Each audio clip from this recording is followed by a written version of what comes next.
हरे कृष्णा। तो सर्वप्रथम हम आप सभी भक्तों का हार्दिक स्वागत करते हैं इस रविवार ये प्रीति कार्यक्रम में, तो जिसका नाम है प्रीति भोज कार्यक्रम, है ना। प्रीति के साथ, प्रेम के साथ सब भगवान की कथा सुनेंगे और क्या करेंगे बाद में, है क्या करेंगे? जोर से बोलिए, पक्का? ठीक है। तो प्रीति भोज का अर्थ खाली भोजन प्रेम के साथ करना नहीं है, उससे पहले श्रवण करना है हमें, तब हमारी भगवान के प्रति प्रीति और प्रेम बढ़ेगा। नहीं तो क्या होगा, खाली भोज कार्यक्रम हो जाएगा ये, है ना। तो भोज कार्यक्रम जो पहले आए थे उनको हमने बताया था, क्या बताया था कि खाली आना और शरीर को यहाँ रख के चले जाना ही कार्यक्रम नहीं है। आत्मा हिलनी चाहिए अंदर से। हिली थोड़ी? कीर्तन में थोड़ी हिली कि नहीं? कुछ हुआ अंदर, है ना।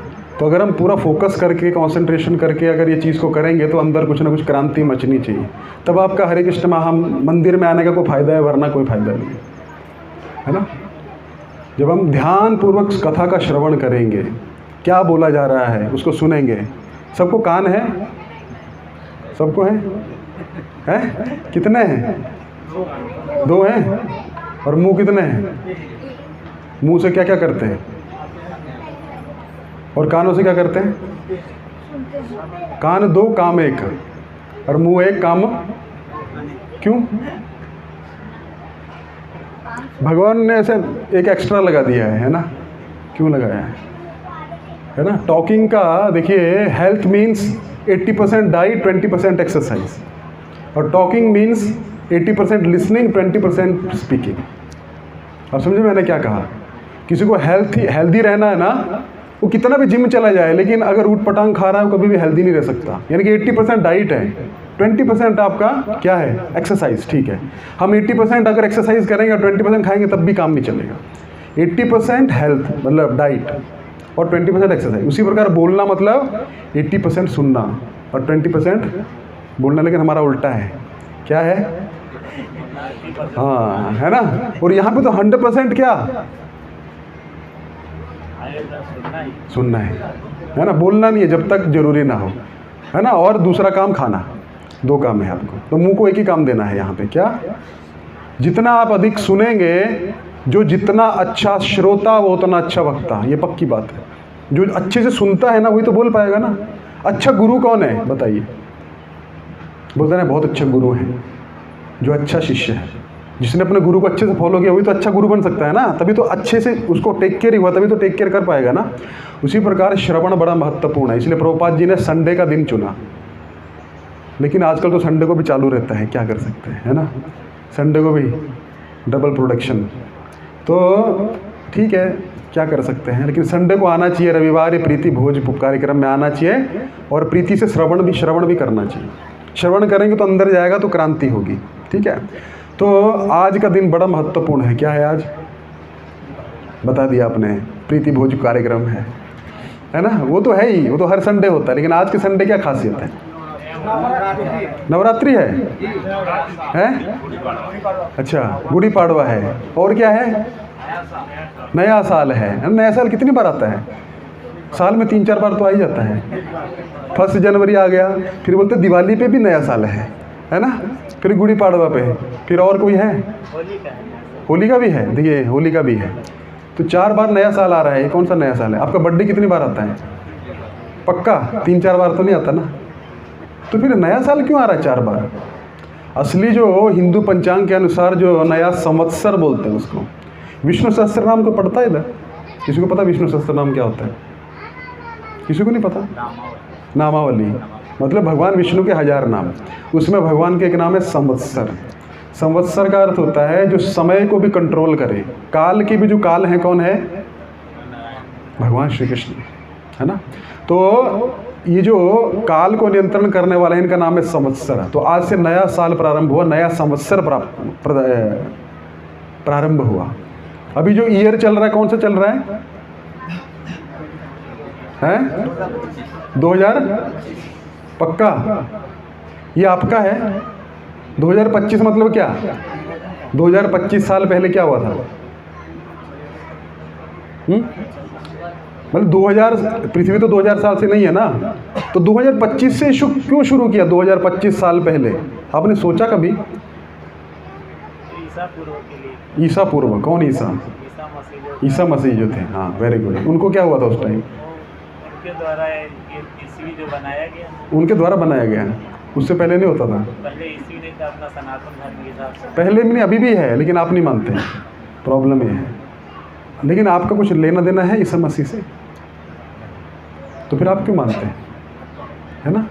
तो 2025 साल पहले ईसा का जन्म हुआ, मतलब जीसस क्राइस्ट का।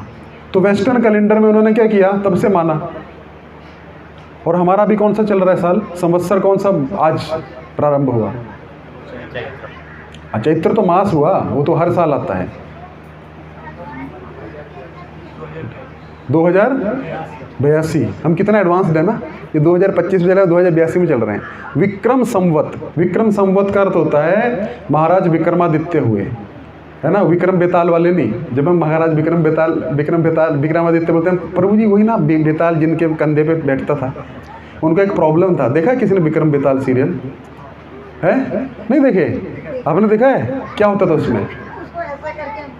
हाँ, ऐसा करके बैठाते थे, फिर क्या होता था? फिर क्या होता था? हाँ, वो एक कहानी सुनाता था और फिर लास्ट में प्रश्न पूछता था, बताओ।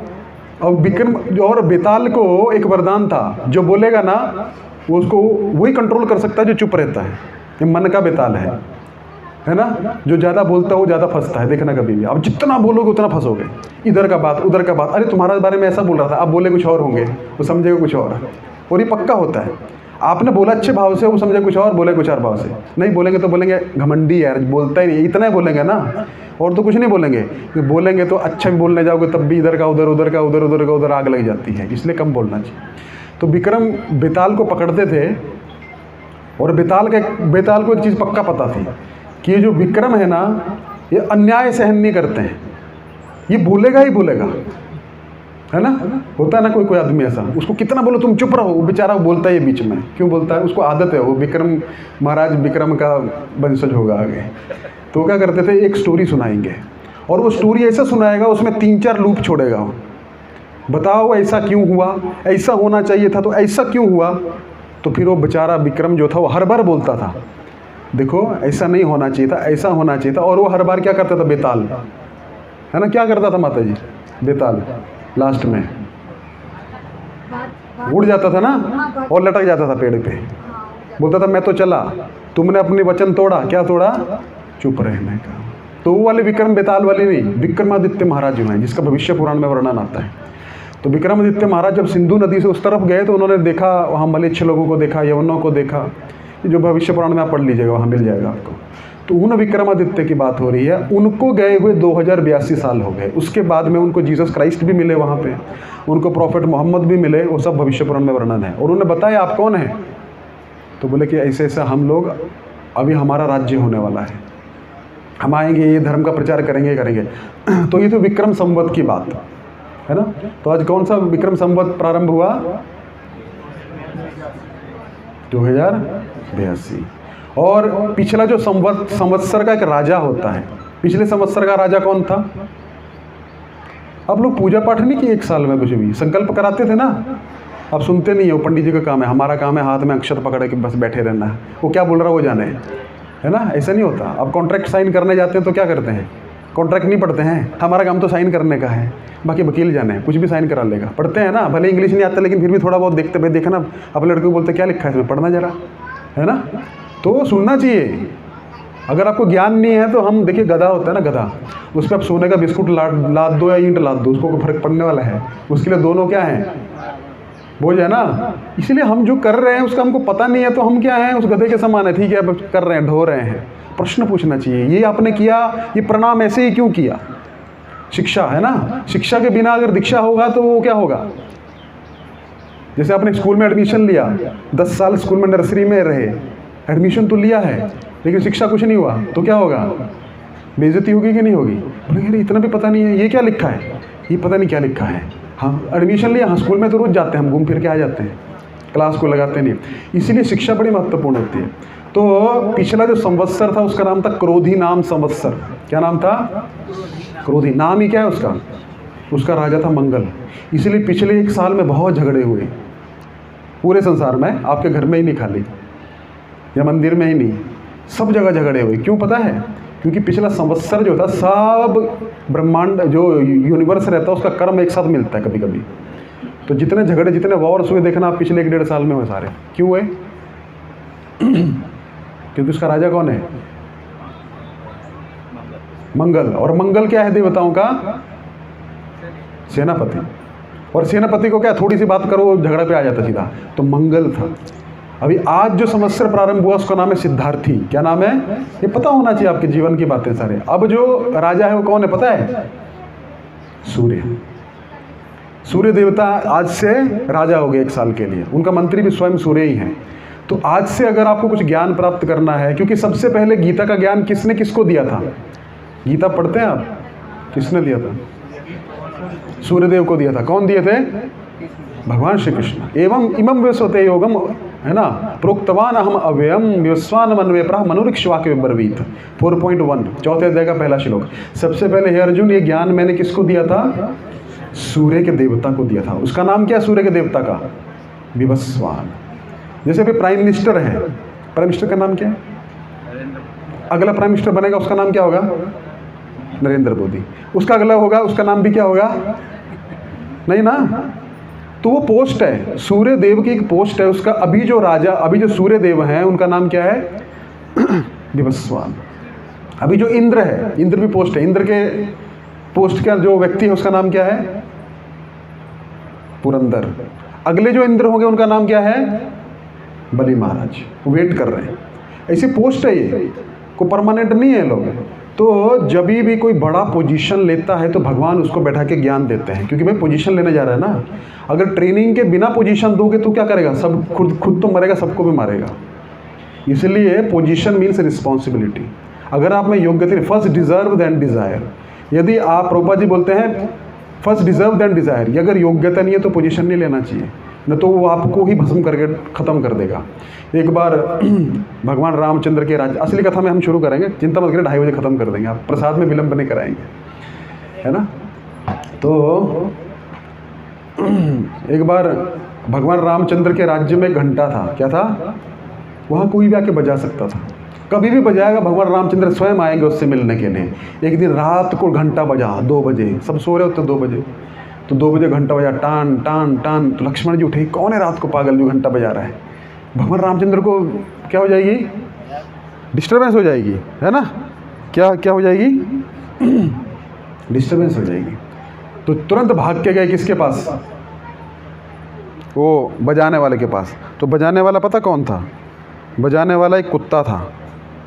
कुत्ता घंटा बजाया। भगवान रामचंद्र के राज्य में कुत्तों को भी फ्रीडम थी कि आप घंटा बजा सकते हैं। तो जैसे हो गया, लक्ष्मण जी बोले, अरे क्यों घंटा बजा रहे हो? जो भी प्रॉब्लम है मुझे बोलो। नहीं, आपको नहीं बोलूँगा। भगवान रामचंद्र राजा है ना, उनको बोलूँगा। अरे उनको क्यों डिस्टर्ब कर रहे हो, कल आ जाना। नहीं, बहुत गहरी प्रॉब्लम हो गई है। बोले क्या प्रॉब्लम हो गई है? रामचंद्र भी आ गए इतने में। तो रामचंद्र को बोला कि क्या प्रॉब्लम है? अरे आपके राज्य में ब्राह्मण का कर्तव्य क्या होता है? यजन याजन पठन पाठन ददाति वृत्ति गृणाति। दान देना, दान लेना, यज्ञ करना, यज्ञ कराना, पढ़ना, पढ़ाना। लेकिन आपके राज्य में ब्राह्मण जो हैं वो क्रोधी हो गए हैं। क्या हो गए हैं? वो अपना योग्यता नहीं है उनमें। भगवान रामचंद्र बोले अभी तो त्रेता ही चल रहा है, ये तो कलयुग के लक्षण है सारे। त्रेता में कौन कलयुग का महान प्राणी आ गया? तो बोले कौन है वो? बोले ठीक है, कल अभी सभा बुलाएंगे, ब्राह्मण को लेके आना। तो कुत्ता और ब्राह्मण सामने आ गए। ब्राह्मण से पूछा, भाई क्यों तुमने इसको क्यों मारा? बोलते अरे मैं सरयू नदी में स्नान करके आ रहा हूँ, बार बार मुझे चाट रहा है आके। एक बार चाटा, दूसरी बार स्नान करने गया, माफ़ कर दिया, दूसरी बार, तीसरी बार, चौथी बार, ऐसे 100 बार मैं स्नान किया, 100 बार आके मुझे इसने डिस्टर्ब किया। 101वीं बार जब चाटा तो मैंने डंडा उठाया और क्या किया, उसका अच्छे से पिटाई किया। तो क्या करना चाहिए? आरती थोड़ी उतारना चाहिए, है ना। तो मैंने पिटाई किया। तो कुत्ता देखिए, इसने स्वीकार किया अपना दोष। अरे मैं तो कुत्ता हूँ, मैं तो कुछ भी कर सकता हूँ, मैं कुत्ता हूँ ना। लेकिन ये तो ब्राह्मण है, और ब्राह्मण का कर्तव्य क्या होता है? शमन करना ना, शम करना, अपनी इंद्रियों को रोकना। अगर ब्राह्मण और उच्च पोजीशन का अधिकारी ही अगर अपनी पोजीशन का दुरुपयोग करने लगे, जैसे श्रृंगी ने किया था। श्रृंगी ने श्राप दे दिया किसको? महाराज परीक्षित को। और वहीं से ब्राह्मणों का पतन चालू हुआ, वहीं से कलयुग ने एंट्री किया। नहीं तो कलयुग की एंट्री नहीं थी। है ना। कलयुग एंटर किया ना, क्योंकि शमिक ऋषि का अपराध किया जिसने महाराज परीक्षित ने, और श्रृंगी ने श्राप दिया, और सारे ब्राह्मणों का बल श्राप में चला जाता है। ऐसा नहीं है कि उनके पास बल नहीं है, क्या विश्वामित्र मुनि के पास बल नहीं है राक्षसों का उद्धार करने का? नहीं है, जो इतने बड़े विश्वामित्र मुनि हैं। लेकिन क्या होता है, जब हम आध्यात्मिक बल को लेते हैं ना, तो जब हम उसका प्रयोग करेंगे तो क्या होगा, उसका खर्चा भी तो हो जाता है। आपने धन कमाया, अब कंपनी में पैसा लगता है, तो अपने लगाते रहेंगे तो क्या होगा, क्या होगा, ट्रैवलिंग अलाउंस लिया ही नहीं यार, जान दो यार, तो एक दिन क्या होगा, आपका धन खत्म हो जाएगा। कंपनी बोलेगी यार ये पता नहीं जुगाड़ करके करता है, तो हम भी क्यों दें, हर बार मांगता नहीं, इस बार क्यों मांग रहा है, शक करेंगे ना। तो उस विश्वामित्र मुनि के पास बल है, लेकिन अगर वो इसमें खर्च करने लगेंगे तो वो उनका काम नहीं है, एक क्षत्रिय का काम है। अपना काम करना चाहिए व्यक्ति को अपने स्वभाव के अनुसार। तो विश्वामित्र मुनि बोले बड़ी मुश्किल से तो मैं ब्राह्मण बनने जा रहा हूँ, है ना, योग बल से ब्राह्मण बन रहा हूँ, अगर मैं खर्चा करता रहूँगा तो मेरे पास तो कुछ बचेगा ही नहीं। इसलिए गए किसके पास में, महाराज दशरथ के पास में, और क्या बोला उनको, आपसे कुछ मांगना है मेरे को। हाँ मांगिए, लेकिन आप पक्का देंगे? हाँ देंगे, आप अपने दोनों पुत्रों को मुझे दे दो। और उस टाइम भगवान रामचंद्र की कितनी 15-15, 16-16 साल उम्र थी उनकी। बोले आप मेरे से प्राण मांग लीजिए, चाहिए तो मैं पूरी सेना लेके चलता हूँ, लेकिन मेरे प्राणों को मुझसे मत मांगिए। प्राण मांग लीजिए, लेकिन मेरे प्राण तो राम और लक्ष्मण ही है। बोले नहीं, देखिए आपने वचन दिया है। इसलिए उन दोनों को लेके गए। और क्षत्रिय जब तक उसको रगड़ा नहीं लगेगा तो चमक नहीं आएगी। अब कोई रेसलर है, वो प्रैक्टिस ही नहीं करता, किस काम का रेसलर है, तो उसको ना कठिन परिस्थितियों में जिम जाएंगे तभी तो बॉडी बनेगी ना। अब जिम में मेंबरशिप ले लिया, लेकिन मेंबरशिप को खाली लगा के रख दिया और रोज़ सोच रहे हैं हमारी बॉडी बन रही है, बनेगी नहीं बनेगी। तो ब्राह्मण का एकमात्र धन है तपस्या। अगर ब्राह्मण तपस्या नहीं करेगा तो गिर जाएगा, पतन हो जाएगा उसका, उसकी योग्यता ही वही है तप। तो विश्वामित्र मुनि बोले कि क्षत्रिय को तपाना है ना, चलो तुमको प्रैक्टिकल एक्सपीरियंस भी देते हैं, ताड़का मिलेगी, खरदूषण मिलेंगे, बड़े बड़े असुरगण मिलेंगे, उनसे हमारी रक्षा करो, प्रैक्टिस भी हो जाएगी। तो उसी प्रकार योग्यता थी भगवान रामचंद्र में, तो क्षत्रिय के अंदर योग्यता होती है। उसी प्रकार ब्राह्मण में योग्यता नहीं है तो ब्राह्मण क्या होगा, उस ब्राह्मणत्व को टिका नहीं पाएगा। और शमिक ने जैसे श्राप दे दिया तुरंत गुस्सा करके, और श्राप लग भी गया, तो क्या होगा, एनर्जी गई। जो आपने सारा 50 मतलब मान लीजिए 20 साल कमाया, कोई ऑफर दिया, कितना पैसा है, 15 लाख कमाया पेट काट काट के, देखो शेयर मार्केट अभी शेयर मिला है, बस 6 महीने लगाओ तुमको 30 लाख करके दूंगा। क्या हुआ, 15 लाख लगाया, 15 लाख भी गया, उल्टा 10 लाख और कर्जा बढ़ गया, कितना गया, -25। ऐसा भी होता है। तो इसीलिए ब्राह्मण को बहुत कंट्रोल करके चलना पड़ता है, नहीं तो उसका सारा बल चला जाए। इसलिए पोजीशन लेना मतलब बहुत खतरनाक वाली चीज़ है, क्योंकि जब आप पोजीशन ले रहे हो, कोई पिता बन रहा है और बच्चा पैदा होकर उसको खिला ही नहीं रहा, पाप है कि नहीं है। पड़ोसी का बच्चा नहीं खा रहा है, चलेगा ना, आप खिलाएंगे तो वेरी गुड है, लेकिन नहीं खिलाएंगे तो कुछ पाप लगेगा, नहीं लगेगा। पड़ोसी का बच्चा पढ़ता नहीं है, स्कूल में नहीं जाता है, आपका बच्चा जाता है, लेकिन आप उसको भेजो तो बहुत अच्छा, लोग अच्छा मानेंगे ना। नहीं भेजोगे तो कोई निंदा करेगा, लेकिन आपका बच्चा नहीं पढ़ता है तो क्या बोलेंगे सब, क्या बोलेंगे, बच्चा पैदा क्यों, बच्चा बोल देगा खुद, हमको पैदा क्यों किया अगर पढ़ा नहीं सकते थे तो जैसे हम जिम्मेदारी लेते हैं उसका कर्म हम पे आता है। इसलिए जिम्मेदारी बड़ी महत्वपूर्ण चीज़ है। तो ऐसा मत सोचिए अरे हम ऐसा करा देंगे, ऐसा हो जाएगा। आपने उस व्यक्ति की जिम्मेदारी ली है, कुछ भी गड़बड़ वो व्यक्ति करेगा उसका आधा आपको आएगा। पत्नी अगर कुछ भी गड़बड़ की तो पति को 50% जाता है, और पति कुछ भी अच्छा किया तो 50% पत्नी को जाता है। कितना अच्छा बेनिफिट है ना। तो पत्नी को बोलना चाहिए बहुत अच्छा, आप मंगल आरती जाया करिए, अब 32 ने आप 16, अब 32 माला करो, 16 मेरे को मिलेगा। और ये पक्की बात है, होता है ऐसा। तो कर्म लिया ना आपने, तो बच्चा जब पैदा किया तो उसको पालना पोसना हमारी जिम्मेदारी है। इसलिए योग्यता, पोजीशन लिया उसके लिए योग्य बनना हमारी जिम्मेदारी है, नहीं तो क्या होगा, वही पोजीशन हमको खा जाएगी। आज हम 2-3 स्टोरीज से देखेंगे। तो उसी प्रकार क्या हुआ कहाँ से कहाँ चले गए हम लोग, कथा कौन सी चल रही थी, हाँ कुत्ते को मारा था, वेरी गुड, पकड़ के रखे हैं, मतलब अच्छा है, सो नहीं रहे हैं, हम बीच बीच में चेक करते रहते हैं। तो कुत्ते को मारा तो कुत्ता बोलता है, देखा इसने अपनी गलती स्वीकार की, भगवान रामचंद्र समझ गए। भगवान रामचंद्र बोले ये कुत्ता को साधारण नहीं है, तो बोला कुत्ते को ही बोलो, कुत्ते इसको क्या फल देना है। कुत्ता बोलता है महाराज अब हम इसको हम सजा देंगे। क्या देंगे, कुत्ता बोलता है। भगवान रामचंद्र जानते थे ये कुत्ता कौन है, तो बोले कि हम इसको सजा देंगे। बोले इसको क्या करो, जय श्री श्री जगन्नाथ बलदेव सुभद्रा मैया श्री श्री गौर निताई श्रील प्रभुपाद की जय। तो इसको क्या करिए, इसको कालंजर मठ है, मठ होता है ना, मठ जैसे मंदिर है, कालंजर नाम का एक मठ था, उसका इसको मठाधीश बना दो। बोला अरे ये सजा है कि ये पुरस्कार है ना? एक तो इसको सजा देना है और क्या बना दो, इसको मठाधीश बना दो, प्रेसिडेंट बना दो इसको मंदिर का। तो सारे हैरान परेशान होगी सभा, ये कैसी सजा है? भगवान रामचंद्र बोले ये भी ये कुत्ता ही बताएगा। बोले महाराज पता क्या है? बोले ऐसा क्यों? लक्ष्मण जी पूछे ऐसा क्यों? बोले पिछले जन्म में ना मैं भी कालंजर मठ का मठाधीश था और पूरा दिन क्या करता था, अपनी मनमानी करता था, भक्तों को परेशान करता था, ये करता था, भौंकता रहता था। क्या हुआ? भक्तों ने कुछ नहीं कहा, इस जन्म में मैं क्या बन गया? कुत्ता बन गया, भौंकता रहे। और पिछले जन्म का मुझे पूरा स्मरण है। तो अब ये क्या करेगा? इसका क्रोध पे तो नियंत्रण है नहीं, तो ये करेगा, क्रोध करेगा और क्या होगा? अगले जन्म में मेरी जगह ही आएगा। अब समझ रहे हैं? ये होती सजा। तो फर्स्ट डिजर्व देन डिजायर, इसलिए योग्यता होनी चाहिए। देखिए करने में कोई दिक्कत नहीं है, किसी को मृदंग बजाना कोई दिक्कत नहीं है, कीर्तन में मत बजाइए, सबको डिस्टर्ब होगा। उसका सीखने का एक जगह होती है। अब क्रिकेट का बैट पकड़ना आता नहीं है लेकिन क्रिकेट खेलने चले गए, वो सबको डिस्टर्ब होगा ना वहाँ पे। इसलिए उसका नेट प्रैक्टिस करिए ना, इसलिए सीखिए उस चीज़ को। ऐसा मत, हाँ हम ऐसा नहीं बोल रहे हैं, दो तरह से इस चीज़ को समझे। हम ऐसा नहीं बोल रहे हैं तुम बेकार हो यार, चलो उठो यहाँ से जाओ। हम ऐसा बोल रहे हैं योग्य बनिए। योग्य बनेंगे तो आपका वैल्यू अपने आप होगा। योग्यता का वैल्यू है ना, उस पोजीशन के लिए आप जस्टिफाई कर पाओगे, नहीं तो क्या होगा?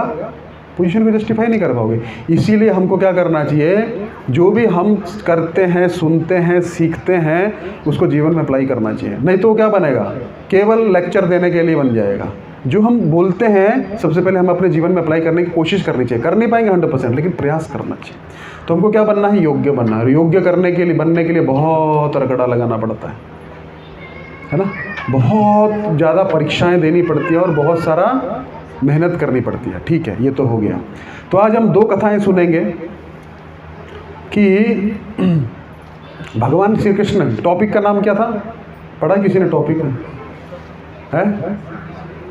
मैसेज नहीं पढ़ते आप लोग? नहीं पढ़ते? केवल एक पढ़ते हैं, 2:30 बजे महाप्रसाद है, वो टाइम पे जाना है हमको। बाकी वो तो ऊपर तो इन लोग का पर्सनल मैटर है, आपस में कर लेंगे लोग, है ना? ये तो बोलते रहते हैं नाम ही इस्कॉन है, इस कान से सुनो दूसरे से निकाल दो, है ना? इस कान, क्या बात कर रहे हैं? आया है? हाँ अभी देखिए, अभी तो देख लीजिए कम से कम। टॉपिक इसलिए दिया जाता है मन बना के आए भाई, ये प्रश्न का उत्तर आज मिलेगा, है ना? है? हाँ, कृष्ण की हम पे कृपा है कैसे समझे? लोग बोलते, बहुत सारे प्रश्न करते हैं, प्रभु जी भक्ति तो कर रहे हैं लेकिन हमको कैसे पता लगेगा भगवान हमको जानते हैं कि नहीं जानते? भगवान हमको जानते हैं कि नहीं जानते हैं, है ना? यही होता है ना। हम इतना भक्ति करता हूँ, पता लगा एक बार प्रभुपाद जी के पास एक व्यक्ति गया, वो बोला स्वामी जी आपने सारे यंग लोगों को भक्त बना दिया है, इनकी हंसने खेलने खाने पीने की उम्र है, आपने इनके बाल मुड़वा दिए, है ना? कईयों को शादी भी नहीं करने देते, है ना? ऐसा जीवन ये जी रहे हैं, बाहर नहीं खा सकते, कोई जीवन है?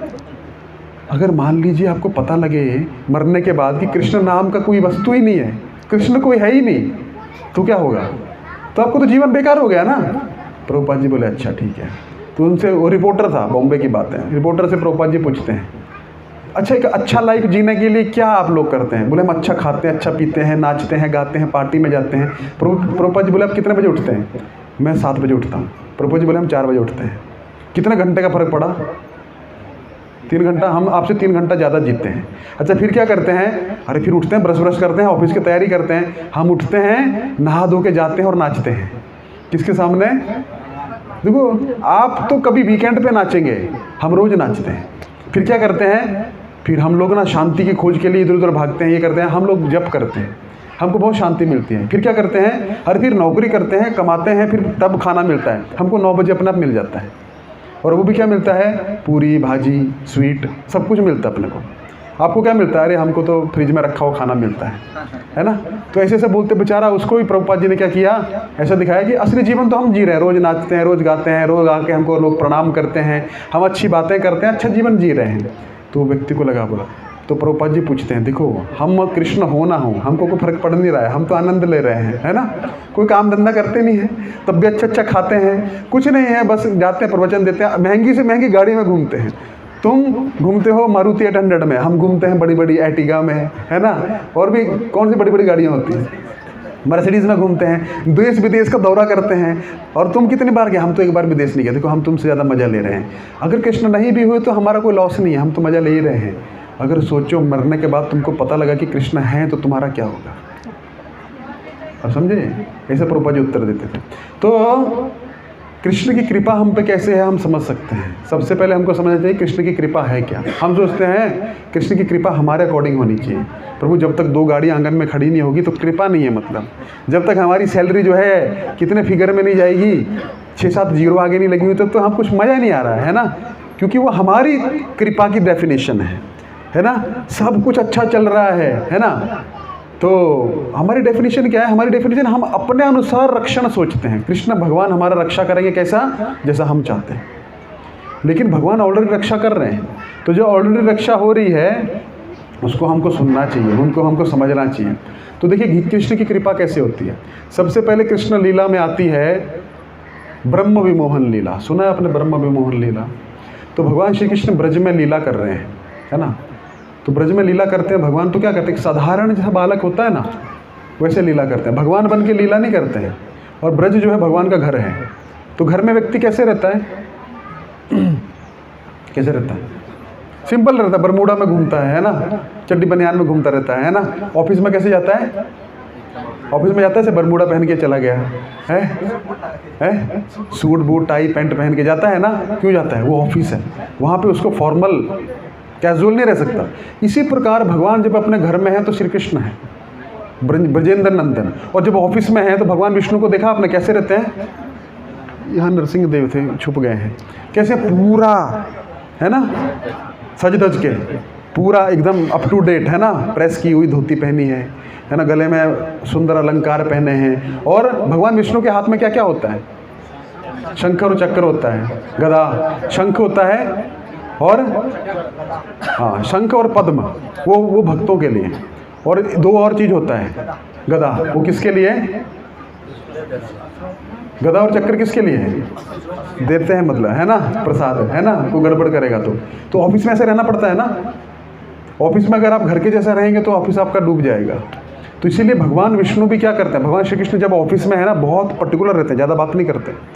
शंख चक्कर लेके रखते हैं, है ना, गदा और चक्कर लेके जा रखते हैं। हमारे भक्तों को दुखी करेगा तो हम चलाएंगे उस पर। वहाँ पे नहीं है। ये ब्रज में कुछ नहीं है, एक सिंपल सा है हाथ में। क्या है? बांसुरी। वो भी कोई इलेक्ट्रॉनिक बांसुरी नहीं है। कैसा है? बांस तोड़ा है, फ्री की बना ली है उसमें से, है ना। तो संसार का सबसे बड़ा त्रिलोक का नाथ जो है वो सिंपल सा बांसुरी यूज़ करता है, जो 10 रुपये में मिल जाती है। मतलब फ्री में बना लेते होंगे अपने आप ही। सोचिए, कोई इलेक्ट्रिक गिटार नहीं जिसमें से क्या निकलता है? आधे इलेक्ट्रिक गिटार होते हैं, पता क्या निकलता है उसमें से? चिंगारियाँ निकलती हैं, है ना। भगवान विष्णु मतलब भगवान श्री कृष्ण वैसा कुछ नहीं करते। तो ब्रज में भगवान का घर है और घर में सबको एंट्री नहीं मिलती। आपको अगर मीटिंग करना तो क्या बोलते हैं? आ जाओ घर पे, बरमूडा में लेट के सोफे पे मीटिंग कर रहे हैं। ऐसा करते हैं? भगवान श्री कृष्ण ऐसा करते हैं। क्या करते हैं? ब्रज में भगवान का घर है, वो घर में सबको एंट्री नहीं देते भगवान। तो इसलिए क्या करते हैं? ब्रज में बहुत सारी लीलाएं भगवान ने की। तो भगवान सुबह सुबह उठते हैं, अभी भगवान की उम्र है 5 साल से नीचे। जब 0 से 5 जो होता है बच्चा, उसको बोलते हैं कुमार अवस्था। क्या बोलते हैं? कुमार अवस्था। 5 से 10 होता है पौगंड अवस्था, और 10 से 15 होता है किशोर अवस्था, और 15 से ऊपर जाता है तरुण या युवा अवस्था बोलते हैं। तो भगवान श्री कृष्ण अभी क्या है? कुमार अवस्था में है। तो भगवान श्री कृष्ण क्या है? ग्वाले हैं, है ना। कोई स्कूल कॉलेज नहीं जाते, कुछ नहीं, कोई नर्सरी केजी में एडमिशन नहीं कराया। उनका एक ही काम है, क्या? गायों के नहीं, बछड़ों को चराना। गाय तक तो पहुंचेंगे नहीं ना, गाय संभाल नहीं पाएंगे। तो एक दिन नंद महाराज को बोले हम भी गायें चराने जाएंगे। तो भगवान बोले, नंद महाराज बोले, बेटा तुम तो बहुत छोटे हो, तुम बछड़े चराने जाया करो। बछड़े छोटे छोटे होते हैं ना, तुम उनको हैंडल कर लोगे, बड़े हो जाएगा फिर गायें चराना। तो बछड़े चराने जाते हैं। कहाँ जाते हैं भगवान? वृंदावन कितने लोग गए हैं? नंदगांव, बरसाना, बस, बाकी नहीं गए हैं। बाकी दमन कभी छोड़ते नहीं हैं। जैसे भगवान श्री कृष्ण ब्रज नहीं छोड़ते, आप दमन नहीं छोड़ते हैं। कभी इच्छा भी नहीं की है क्या? इंडिया में रह के नहीं जा रहे हैं आप लोग फॉरेन से बेचारे इतना पैसा खर्चा करके आते हैं, वीज़ा लगा के, वो भी रोते हैं जाने से पहले। हे राधा रानी हम कब आएंगे? यहाँ से आपको टिकट लेना, वापस बैठ जाना, सुबह जाके वृंदावन पहुँच जाओगे, फिर भी नहीं जा रहे हैं। कितना दुर्भाग्य है हमारा। कैसे भारतीय लोग हैं हम लोग। भारत, भा मतलब भास्कर, भास्कर मतलब सूर्य, सूर्य मतलब ज्ञान, और रत मतलब जो ज्ञान में रत हैं उसको भारतीय कहा जाता है। हम कैसे भारतीय हैं, है ना। अब कितने लोग जाना चाहेंगे वृंदावन, बाकी नहीं जाना चाहेंगे अभी भी, नहीं हम तो इधर ही रहेंगे। तो संडे वृंदावन आ जाता हूँ। हैं नहीं, असली वृंदावन भी जाना है, ये तो ठीक है, ये तो जब तक आते हैं तब तक वृंदावन है। हरे कृष्ण, जय हो। तो कितने लोग जाना चाहते हैं वृंदावन? अरे इच्छा तो करो कम से कम, पैसा वैसा का बाद में सोचेंगे।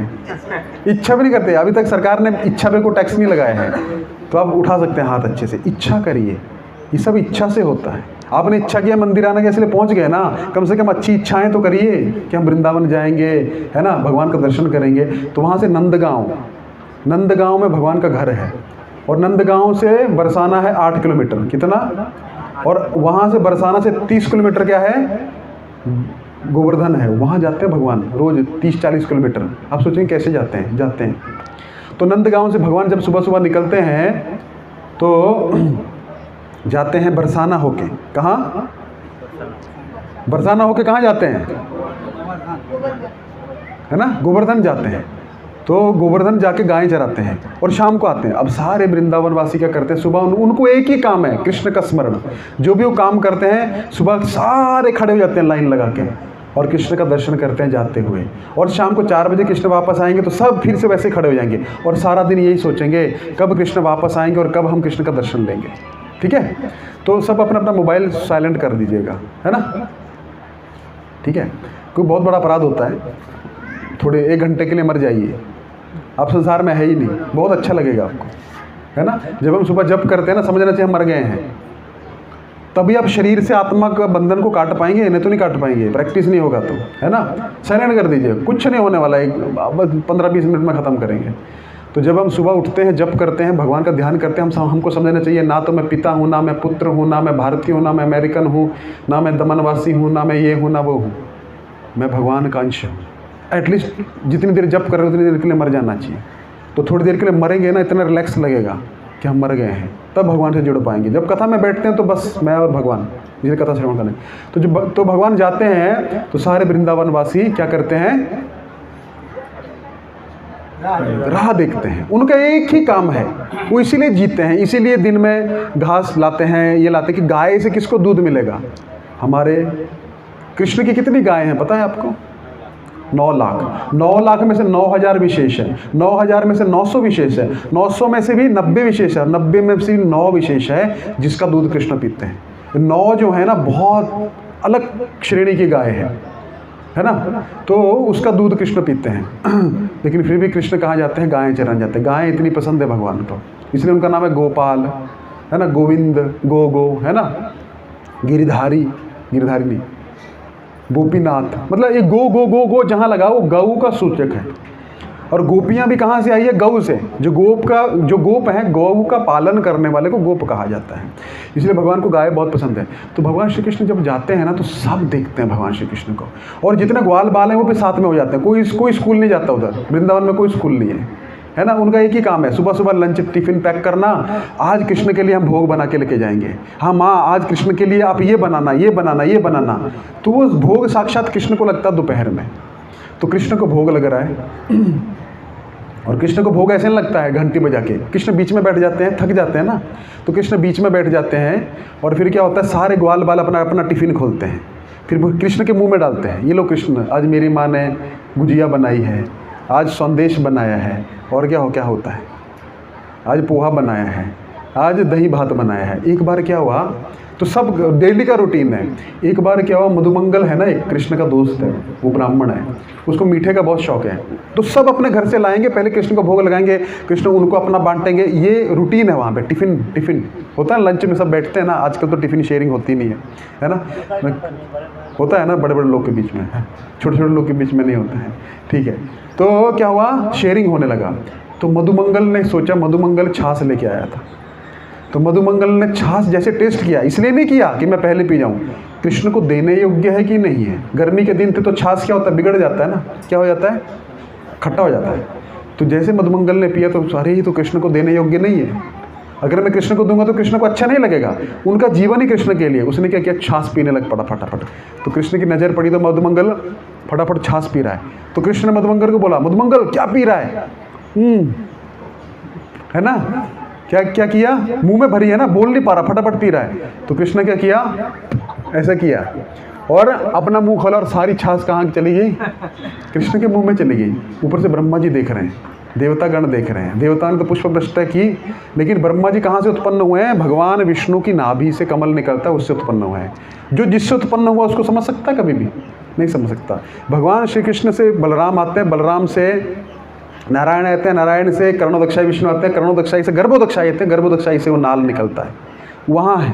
तो कृष्ण को समझ नहीं, बोलते हैं सब ये भगवान है, लेकिन ये कैसे भगवान है, इसको छाछ भी नहीं, जूठा खा रहा है, इनका जूठा खा रहा है, दही भात खाता है ना, इसको अच्छा अच्छा खाना चाहिए ना, इतना ये कैसे भगवान हो सकता है। तो उन्होंने क्या सोचा, भगवान का टेस्ट करना चाहिए, और भगवान को क्या करना चाहिए, ये सारे ग्वाल, इतने में क्या हुआ, कृष्ण समझ गए, ऊपर ब्रह्मा जी को विमोहित कर दिया, इसलिए उसको बोला गया ब्रह्म विमोहन लीला। तो इतने में क्या हुआ, बछड़े दूर चले गए, अभी बछड़े चराते थे ना, तो सब बोले अरे कृष्ण बछड़े बहुत दूर चले गए, दिख नहीं रहे हैं हमको। कृष्ण बोलते तुम बैठो, है ना, तुम अघासुर का वध करके कृष्ण आए थे, सुबह सुबह एक राक्षस को निपटाते थे, फिर नाश्ता पानी होता था, सो रोज का नियम था। तो अघासुर को निपटा के आए थे, तो बोले देखो हम बहुत थक गए हैं, अभी तुम लोग खाओ, मैं लेके आता हूँ, तुम लोग ब्रेकफास्ट करो अपना, है ना, यू कैरी ऑन, मैं आता हूँ थोड़ा जाके। तो कृष्ण जान के वहाँ से ओझल हुए ब्रह्मा जी का अभिमान तोड़ने के लिए। जैसे ही कृष्ण वहाँ से गए तो ये वर्णन आता है, देखिए कथा कैसे सुननी चाहिए। अघासुर को जब भगवान ने मारा ना, सुखदेव गोस्वामी सुना रहे हैं और परीक्षित महाराज सुन रहे हैं, और परीक्षित महाराज को पता है कि हमारी 7 दिन 7 रात के बाद मृत्यु आने वाली है, वो उसको भी भूल गए, लेकिन हमको भूलता नहीं, हमको ये काम करना है, ये काम छोड़ के आए हैं, उसको भूलेंगे नहीं, जिसकी मृत्यु आने वाली मृत्यु को भूल गया, लेकिन हम काम नहीं भूल रहे हैं, इसका मतलब कथा अंदर जा नहीं रही है। तो परीक्षित महाराज ने क्या किया, सुखदेव गोस्वामी ने बोला देखिए अघासुर का वर्णन किया, अघासुर जो था बकासुर और पूतना का छोटा भाई था, वो गया भगवान का वध करने, और उसने एक सांप का रूप लिया, और सारे बच्चे बोले देखो कृष्ण कितनी सुंदर गुफा है, पेंटिंग भी किया है इसके बाहर, सांप में पेंटिंग होता है ना, वो अजगर का रूप लिया। तो कृष्ण बोलना चाह रहे थे, इतने में सब अंदर घुस गए, और उनको इतना विश्वास, अरे हमको क्या होगा, कृष्ण है ना हमारे पीछे, इतना विश्वास था। इतने में कृष्ण बोलते बोलते अंदर घुस गए, और जैसे होता है ना, क्या बोलते हैं उसको, वाटर किंगडम में जाते हैं ना, अंदर चले जाते हैं ना, वैसे वो अंदर चले गए, टिकट नहीं लगता था वहाँ पे। तो बोले चलो ठीक है, आप जाएंगे ना, कहाँ, मथुरा में है ना, मथुरा गए हैं आप, गए नहीं है वृंदावन, तो 1-2 आदमी गए हैं बस। मथुरा में जहाँ जन्मभूमि है ना, वहाँ बनाया है वो गुफा, देखा आपने, 20 रुपये टिकट लगता है। अंदर गए थे ना हम लोग, अंदर जाते हैं, फिर ऐसा लगता है बाप रे, हम तो अघासुर के अंदर चले गए। वो अघासुर ऐसा था, तो इन्होंने बोला यार तो वाटर किंगडम जैसा है, अंदर चले गए उसके, इसने, और उसने मुंह बंद कर लिया, वो कृष्ण भी पीछे से चले गए। फिर बाद में कृष्ण ने उसको चीर डाला, मार डाला, अघासुर का वध कर दिया। तो परीक्षित महाराज को सुखदेव गोस्वामी ने खाली इतना लाइन बोला कि सब ग्वाल बालों ने जाकर अपने माता पिता को 1 साल के बाद बताया कि कृष्ण ने अघासुर का वध किया है। आप समझ गए, सिर्फ इतना बोला। अब परीक्षित महाराज बोलते ठीक है यार, इससे अपने को क्या लेना देना, 1 साल बाद बताया, आप बताओ फटाफट, हमारे पास टाइम कम है, प्रसाद का टाइम हो रहा है प्रभु जी, फटाफट खत्म करो। लेकिन परीक्षित महाराज ने उधर रोक दिया, और उस कथा के बाद कोई प्रसाद भी नहीं था। आप समझ रहे हैं ना, रात दिन नो टॉयलेट ब्रेक, नो ये, 88,000 ऋषि मुनि वहाँ बैठे हुए हैं, और स्वयं सुखदेव के पिताजी व्यासदेव बैठे हैं, और व्यासदेव के गुरु कौन बैठे, नारद मुनि, कथा सुन रहे हैं। इतनी कथा में आनंद आना चाहिए, मतलब कथा में सब कुछ भूल गए तो समझो कथा में कुछ लेके गए, वरना खा के गए, अरे उसमें नमक नहीं था, उसमें ये नहीं था, यार क्या बनाते हैं यार ये लोग, वो स्मरण आ रहा है तो कथा अंदर गई ही नहीं है। तो सुखदेव गोस्वामी ने जैसे ये बोला, आगे चलने लगे, तुरंत परीक्षित महाराज ने बोला 1 साल बाद क्यों वर्णन किया, 1 साल तक क्यों नहीं किया, तब ये लीला प्रारंभ, नहीं तो स्किप मार देते हो, है ना। तो श्रोता को सोता नहीं होना चाहिए, श्रोता को श्रोता होना चाहिए, सुनना चाहिए कान खोल के। सोता हुआ तो गुरुजी भी फटाफट कथा भगाएंगे आगे, है ना, हमारा टाइम हो रहा है, हमारा अपॉइंटमेंट है दूसरी जगह। मंत्र में होता है ना, पंडित जी मंत्र पढ़ते क्या, हाँ आ रहे हैं, है ना, पंडित जी भोजन तैयार है, हमारा टिफिन पैक कर दीजिए, हम उधर ही ले लेंगे। ऐसा नहीं था, इत्मीनान से कथा हो रही है ना, कथा में आनंद आ रहा है, कथा में अमृत वृष्टि हो रही है, इसलिए देवताओं का अमृत नहीं लिया उन्होंने, अरे इससे मैं कितना जीऊंगा, मुझे कथा का अमृत पीना है। सुखदेव गोस्वामी ने जैसे बोला 1 साल बाद वर्णन किया, तुरंत रोका। क्यों किया 1 साल बाद वर्णन, सुखदेव गोस्वामी मुस्कुराए, ये छोड़ने वाला नहीं है। फिर ब्रह्म विमोहन लीला बोले। अगर सुखदेव गोस्वामी से परीक्षित महाराज नहीं पूछे तो ये लीला हम आज बोल नहीं पाते, संडे फीस्ट होता नहीं अपना, आज कुछ और होता। तो जैसे ब्रह्म विमोहन लीला क्यों हुआ 1 साल, जैसे कृष्ण वहाँ से गए, ये सब ग्वाल बालों को और बछड़ों को चुरा के लेके चले गए, और कहाँ छुपा दिया, एक गुफा में छुपा के आए। और क्यों छुपाया, कृष्ण ने क्योंकि गोपियों ने कात्यायनी व्रत किया था और उसमें क्या बोला था, हमारा विवाह किससे होना चाहिए, भगवान श्री कृष्ण से। लेकिन प्रॉब्लम क्या था, हम तो बोलते हैं उनका विवाह तो हुआ ही नहीं है ना। लेकिन भगवान ने क्या किया अभी देखिए, जैसे बछड़ों को छुपाया, भगवान समझ गए ब्रह्मा हमारी परीक्षा लेना चाहता है, ब्रह्मा का अहंकार तोड़ना है और ये लीला को भी पूर्ण करना है, क्योंकि विवाह करना है ना। और हर गाय की इच्छा थी कि कृष्ण देखिए हमारा दूध पीना चाहिए ना, 9 का ही पीते हैं। कितना अच्छा हुआ कृष्ण आके हमारे थनों में अपना होंठ, अपने अधर जो हैं लगाएं और हमारा दुग्ध पान करें। तो भगवान ने बोला यही अवसर है। भगवान ने तुरंत अपना विस्तार ग्वाल बालों के रूप में कर दिया और गोपों के और बछड़ों के रूप में कर दिया। अब वो कृष्ण भगवान, और यहाँ पे ब्रह्मा जी, हमारे और ब्रह्मा जी के टाइम में फ़र्क है कि नहीं है। वो रख के आए और यहाँ आए, इतने में 1 साल बीत गया। और उस 1 साल में क्या क्या हुआ, कृष्ण सबको लेके गए। कृष्ण बोले देखो मैं खाली जाऊँगा तो क्या मुँह लेके जाऊँगा, सारे मेरे भरोसे भेजते हैं। तो सारे बछड़े, मैं गाय को क्या मुँह दूंगा, अपने में से विस्तार किया भगवान ने। सारे बछड़े, सारे गायें, न गायें नहीं थी, सारे बछड़े और सारे ग्वाल बाल। और भगवान शाम को लेके गए। आज माताएं जो हैं, जैसे अपने अपने बच्चों को देखा उनके स्तनों से दूध निकलने लग पड़ा। इतना प्रेम, क्योंकि हर माता ब्रज में सोचती है कृष्ण यशोदा मैया का दूध पीते हैं, हमारा कब पिएंगे। तो भगवान ने क्या किया, उनकी इच्छा पूर्ण करनी है कि नहीं करनी। ब्रह्म विमोहन लीला तो बहुत छोटी सी लीला है, ब्रह्मा का अहंकार तोड़ना। भगवान एक चीज़ में करोड़ों काम साथ देते हैं। ये भगवान है ना, एक कार्य में करोड़ों चीज़ कर देते हैं भगवान। तो भगवान ने क्या किया, गायों का भी भला हो जाएगा, गोपियों का भी भला हो जाएगा। इतने में अनाउंसमेंट करा दिया दुर्वासा को बुला के। अभी देखिए ये 1 साल बहुत अच्छा चल रहा है, जिस चीज़ को अपनी कन्या का विवाह करना कर दो। अब वो ग्वाल बाल है, कौन है, कृष्ण ना। तो सबका विवाह किससे हुआ, कृष्ण से हो गया। और ग्वाल बालों का वो हो गया। और बछड़े भी किसका दूध पी रहे हैं, वो बछड़े कौन है और किसका दूध पी रहे हैं, गाय का। गाय की भी इच्छा पूर्ण होगी। और उधर ब्रह्मा का भी अहंकार टूट गया, है ना। कितने चीज़ें भगवान ने एक साथ कर दी। तो ये 1 साल तक चलता रहा। तो बलराम जी उस दिन नहीं गए थे जिस दिन ब्रह्मा जी आए थे। तो बलराम ने 1 साल बाद दिखा, यार ये कुछ ज़्यादा ही हो रहा है, एक्स्ट्रा प्रेम हो रहा है। प्रेम ठीक है, लेकिन ये रोज़ हो रहा है। रोज़ ग्वाल बाल आते हैं, उनकी माएँ उनको वेलकम करती हैं, गले से लगाती हैं। ग्वाल बाल भी अलग कुछ कर रहे हैं बर्ताव, माताएँ भी और गायें भी और बछड़े भी। ऐसा क्यों हो रहा है। तो उन्होंने पकड़ लिया कि ये कुछ अलग चीज़ है। तो 1 साल के बाद, 1 साल मतलब यहाँ 1 साल बीत गया ना। ब्रह्मा जी रख के आए, सुला के आए सबको योग निद्रा में। नहीं तो मस्ती करेंगे ना, बच्चे और बछड़े जो हैं उनको सुलाएंगे नहीं तो क्या करेंगे, कुछ ना कुछ करेंगे ना। उनको सुला दिया। जैसे रख के वापस आए, इधर देखते इधर ग्वाल बाल हैं, वही बछड़े हैं। अब उधर भाग रहे उधर। उसको तो ब्रह्म विमोहन लीला, ब्रह्मा जी विमोहित हो गए। अरे ये कृष्ण छलिया तो नहीं है, मैं यहाँ आ रहा हूँ तो वहाँ रख के आ जा रहा है, वहाँ जा रहा हूँ तो यहाँ रख के आ रहा हूँ, ये कैसे हो रहा है। तो भगवान श्री कृष्ण सब समझ गए। और भगवान श्री कृष्ण जो थे यमुना के किनारे खड़े हो गए और वही दही भात खाने लग पड़े। तो ब्रह्मा जी समझ गए हमसे बहुत बड़ा अपराध हो गया। क्या हो गया, बहुत बड़ा अपराध हो गया। और ब्रह्मा जी क्या करने लगे, जाके भगवान के सामने गिर पड़े और इतनी स्तुतियाँ की ब्रह्मा जी ने भगवान की, जिसके 4 वेद जिससे निकले हैं। 4 मुख है ना ब्रह्मा जी के, 4 मुखों से 4 वेद निकलते हैं। और जितने मुखों से वेद निकल रहे हैं वो वेद की स्तुति गा रहा है, लेकिन भगवान श्री कृष्ण देख ही नहीं रहे, उसको देख ही नहीं रहे हैं। भगवान श्री कृष्ण बोल रहे हैं अरे मैं तो सिंपल सा ग्वाल बाल हूँ, ये इतना ब्रह्मा मेरे को क्यों ये कर रहा है ना। जान के उसका अवॉइड कर दिया ब्रह्मा ने। भगवान श्री कृष्ण ने क्या किया, ब्रह्मा जी को भाव नहीं दिया, घास ही नहीं डाला। होता है ना कोई आदमी, जो किसी आदमी को अगर सही में बहुत कष्ट पहुँचाना है, पता क्या करना चाहिए, उसको इग्नोर मारना चाहिए। वो आदमी को, मतलब देखो लड़ाई झगड़ा करेंगे तो आप उसको वैल्यू दे रहे हैं।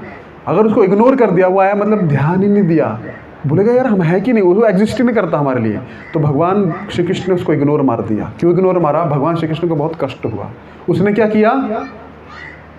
किया, हमारे ग्वाल बालों और हमारे बछड़ों को हमसे दूर किया, हमारे भक्तों को हमसे दूर करता है। बहुत सारी प्रार्थनाएं ब्रह्मा जी ने की, भगवान ने उसका कोई उत्तर ही नहीं दिया। अब देखिए भागवत उठा के कुछ उत्तर नहीं दिया। क्यों नहीं दिया, क्योंकि भगवान के भक्तों को जो भगवान से दूर करता है, भले वो कितना भी बड़ा, ब्रह्मा जी की पदवी तक क्यों ना हो, हम तो ब्रह्मा जी नहीं हैं, ब्रह्मा जी की पदवी तक वेद शास्त्र जानने वाला कोई भी व्यक्ति क्यों ना हो, भगवान उसको देखते नहीं, कृपा नहीं है, भगवान नहीं देखेंगे उसको। क्योंकि सबसे प्रिय भगवान को उनके भक्त हैं, उनके गायें हैं, उनके बछड़े हैं। और कोई भगवान के भक्तों को भगवान से दूर करता है तो भगवान कितनी भी स्तुति कर ले, कितना मंदिर बनवा दे, कितना जप कर ले, भगवान देखेंगे नहीं। वो जप भी तो कर रहे हैं ना, ब्रह्मा जी क्या कर रहे हैं, जप भी कर रहे हैं ना, उनका जप वही है, वेद का उच्चारण करना, ये वो इतनी स्तुतियाँ कर रहे हैं, भगवान देखे नहीं, वही दूसरा एग्जाम्पल आता है, भगवान जब क्या कर रहे थे, भगवान देखे कि आज पूजा की तैयारी हो रही है, तो पिताजी से पूछे, पिताजी आज ये फेस्टिवल जैसा माहौल क्यों है? अरे बेटा, आज हम इंद्र पूजा करेंगे। इंद्र की पूजा क्यों करना चाहते हैं? अरे तुमको समझ नहीं आएगा, तुम छोटे बच्चे हो, तुम अपना काम करो। नहीं नहीं पिताजी, ऐसा कैसे? आप हमको अपना मानते तो आपको तो बताना पड़ेगा ना, आप शास्त्र के अनुसार कर रहे हैं कि नहीं? अरे सब शास्त्र के अनुसार है, इंद्र की पूजा करते हैं, इंद्र हमको बारिश देता है। भगवान बोले इंद्र को तो बारिश देनी ही पड़ेगी। तो भगवान वहाँ पे कर्म की प्रधानता को बताते हैं वहाँ पे कि कर्म जो है अगर हाँ व्यक्ति करेगा तो फल तो अपने आप आएगा। यदि हम अच्छे से अपना यज्ञ करेंगे, ये करेंगे, इंद्र को तो बारिश करनी पड़ेगी। इंद्र के बाप का थोड़े टैंक, जैसे वाटर सप्लाई वाला होता है, उसका आपके साथ झगड़ा हो गया, अब उसके पास पावर नहीं आपका पानी रोकने की। अगर रोक दे तो आप रिपोर्ट कर सकते हैं, देखो हमारा पानी नहीं रोक रहे, मतलब इसकी क्षमता नहीं है। तो इंद्र तो वाटर सप्लाई डिपार्टमेंट का एक छोटा सा आदमी है जो नल खोलता है वहाँ पे, है ना, उसकी पावर नहीं है। अगर हम अपना टैक्स बराबर से भरेंगे, वाटर टैक्स भर रहे हैं, तो हमारा पानी को रोक नहीं सकता है। तो ऐसे ऐसा कहा तो नंद महाराज पहले तो मना करते रहे, लेकिन कृष्ण जो है बड़े मीठे हैं बोलने में, पटाया बुझा लिए उनको। बोले चलो बेटा ठीक है, अब ये सारी सामग्री आई है ना, सारी देखिए, हम हमारा मेन कर्म क्या है? कृषि, वाणिज्य, व्यापार करना और गौरक्षा करना। तो गायों से हमको सब कुछ प्राप्त होता है, गायों की पूजा करेंगे। और ये गोवर्धन पे तो हमको सारा घास फूस सब कुछ प्राप्त होता है ना, तो हम गोवर्धन पूजा करेंगे। जितनी सामग्री आई है सारी किस में लगा देंगे हम लोग? गोवर्धन पूजा में लगा देंगे। और उन्होंने बहुत धूमधाम से किया, बहुत 56 नहीं, बहुत सारे पकवान बनाए गए, है ना। और क्या हुआ? भगवान श्री कृष्ण ही स्वयं गोवर्धन है और उनको भोग लगना चालू हुआ। और भगवान श्री कृष्ण खाए जा रहे हैं, ऐसा नहीं है कि बस रख दिया, खाए जा रहे हैं और बोल रहे हैं आनी ओर, आनी ओर। आनी ओर का मतलब होता है और दो, और दो। इसलिए उस गांव में जहाँ भोग लग रहा था उसका नाम ही क्या हो गया? आनी ओर। जब गोवर्धन परिक्रमा करेंगे तो आपको आनी ओर मिलेगा वहाँ पे। अच्छा, खाए पिए सब कुछ किए, उसके बाद में क्या हुआ? अभी खाए पिए सब कुछ हुआ, फिर बोला कुत्तों और चंडालों में भी प्रसाद वितरण होना चाहिए। जब तक कथा की पूर्णता नहीं होती, किसी यज्ञ की पूर्णता नहीं होती, जब तक अन्नदान नहीं होता है। अन्नदान इतनी महत्वपूर्ण चीज़ है, यानी कि आपको महाप्रसाद वितरण आपने नहीं किया, भले आप 1 करोड़ रुपए का यज्ञ करा लो, उसका फल नहीं आएगा।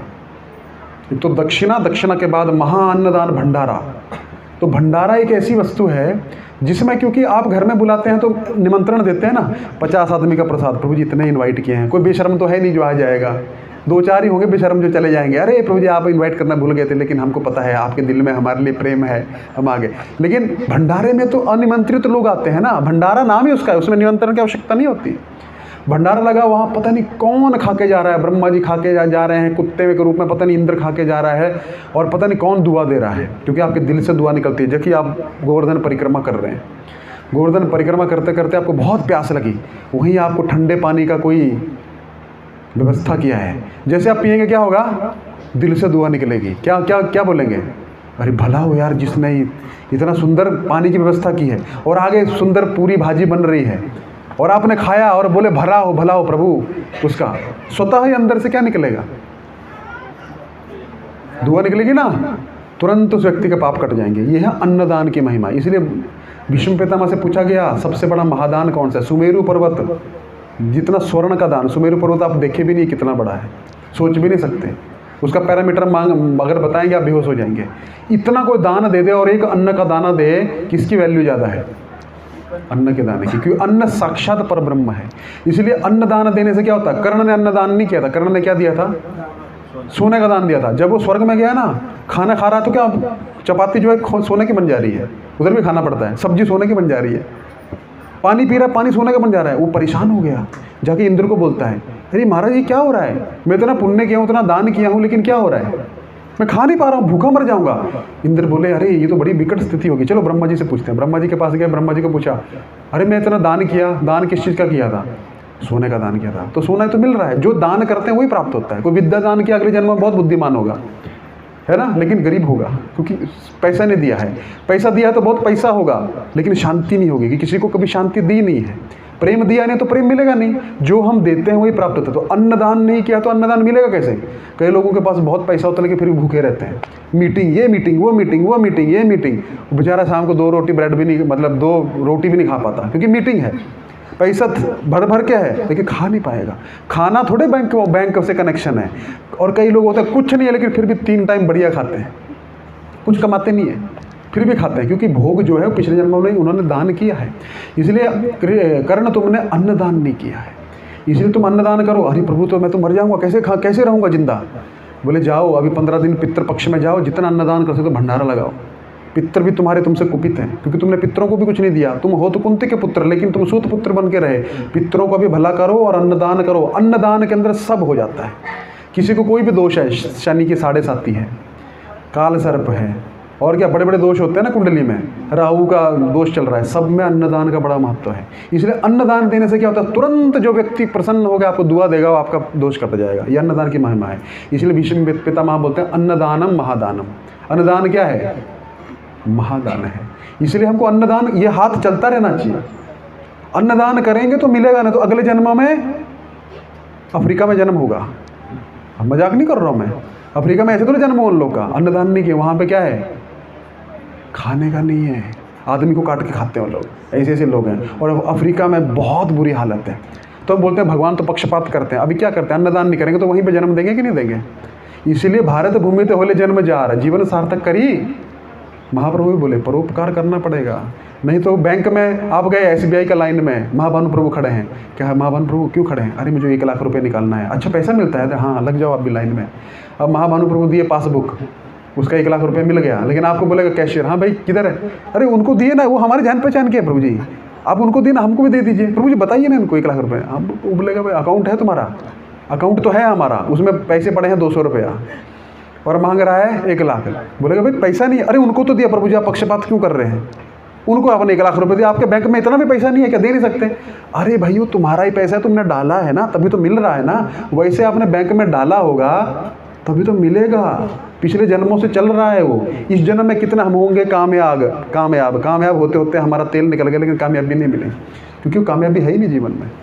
जो व्यक्ति 5 चीज़ फिक्स हो जाती है, गरुड़ पुराण बोलता है, जन्म कहाँ जन्म होगा, माता पिता फिक्स है, किसी ने फॉर्म नहीं भरा था हमारा जन्म उड़ीसा में होना चाहिए, हमारा जन्म बंगाल में खड़गपुर के पास होना चाहिए, है ना, नहीं फॉर्म नहीं भरते हैं।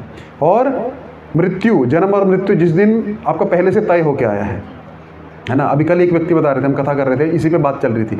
बोला प्रभु जी एक कंपनी से एक आदमी गेट पास लेके निकला 2 घंटे के लिए, जहाँ गया वहीं एक्सीडेंट हुआ, मर गया। कभी नहीं जाता था वो व्यक्ति, कैसे मर गया? उसको मृत्यु ने उसको बुलाया। एक बार वेद व्यास जा रहे थे, वेद व्यास ने देखा पक्षी उड़ रहा है, तो बोले ये कैसे हो सकता है? वो पक्षी दूसरी जगह जाके बैठा, ये कैसे हो सकता है? तीसरी जगह जाके, ये कैसे हो सकता है? और वो बोले यार ये पक्षी बोला तो बहुत परेशान कर रहे हैं। जाके गरुड़ जी को बोला, तो गरुड़ जी को जाके बोला, गरुड़ जी पक्षियों के राजा हैं। बोले एक साधु हमको बार बार परेशान कर रहा है, हमारी रक्षा करिए। गरुड़ जी बोला चलो तुमको पहले हिमालय की गुफा में छुपा के आते हैं, फिर उससे बात करते हैं। हिमालय की गुफा में छुपा दिया, बोला अब इधर बैठो हम आते हैं। तो वेद व्यास से पूछा, वेद व्यास को बोला क्यों महाराज आप हमारे लोगों को क्यों परेशान कर रहे हो, हमारी प्रजा को? बोले क्या हुआ? बोले एक पक्षी तब से उसके पीछे पड़े हुए, जहाँ जो वहाँ जा रहा है वहाँ बोल रहे हो आप, ये कैसे हो सकता है, ये कैसे हो सकता है? बोला अभी कहाँ है? उसको करोड़ों मील दूर अभी नहीं मिलेगा आपको, वहाँ हिमालय की गुफा में छुपा के आया हूँ। बोले हाँ अब समझ में आ गया। बोले क्या? अरे मैं सोच रहा हूँ आधे घंटे के बाद में करोड़ों मील दूर एक सांप के खाने से इसकी मृत्यु होने वाली है, पहुँचेगा कैसे वहाँ पर? तो तब से सोच रहा हूँ, आपने गए उसको हेल्प करने, लेकिन क्या कर दिया आपने?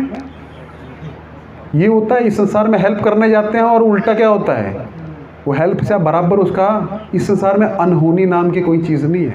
हम बोलते हैं ना अनहोनी कुछ नहीं होती है, होनी है वो होनी है। जहाँ मृत्यु है वहीं भाई व्यक्ति पहुँचेगा।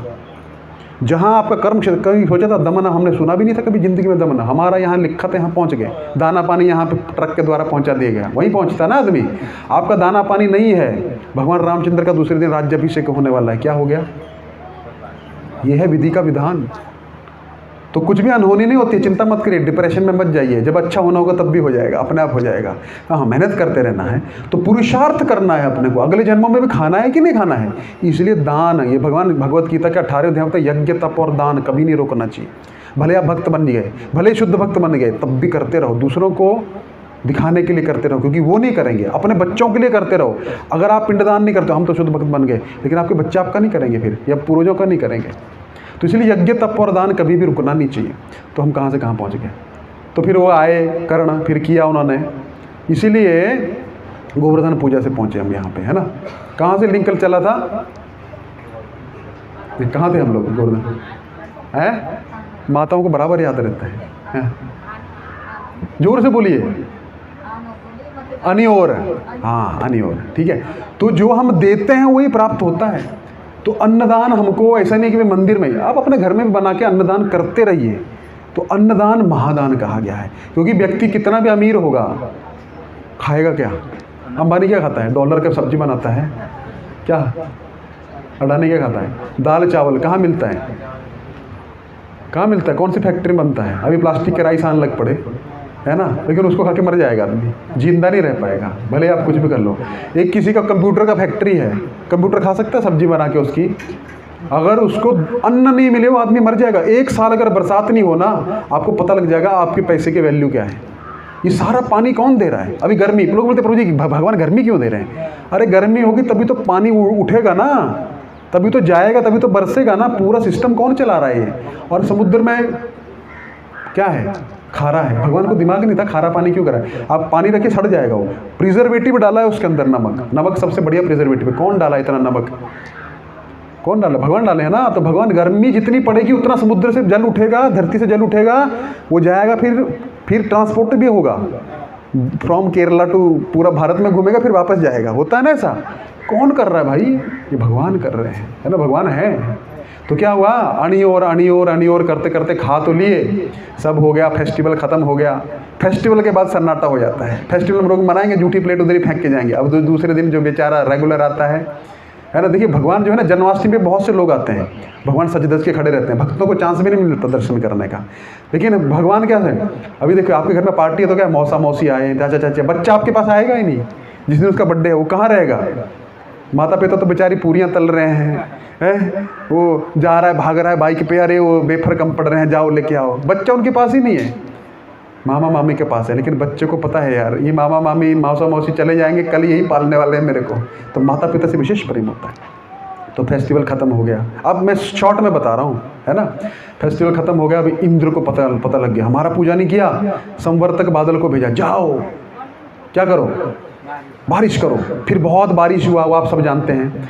फिर भगवान श्री कृष्ण ने बोला, अभी गोवर्धन का पूजा किया ना, यही हमारा रक्षा करेगा। तो भगवान ने क्या किया, गोवर्धन को धारण कर लिया। किस पे? बाएं हाथ की, और एक हाथ से बांसुरी बजा रहे हैं, है ना। और एकदम नाखून पे टच, ऐसा भी नहीं कि भाई हाँ बहुत जोर लग रहा है। तो सब बेचारे ग्वाल बाल परेशान हो गए, बोले हमारा लाला जो है उठाया हुआ है, सब लकड़ी लगा दी अपनी अपनी, है ना। भगवान थोड़ा सा उनकी लकड़ी से तो बेचारे घबरा गए। फिर भगवान ने फिर से उठाया। तो भगवान ने क्या किया, इंद्र ने एक बड़ा अच्छा काम किया। ब्रह्मा जी ने क्या किया था, दूर किया था ना, इसलिए भगवान देखे भी नहीं उसको। लेकिन इंद्र ने एक बड़ा अच्छा काम किया।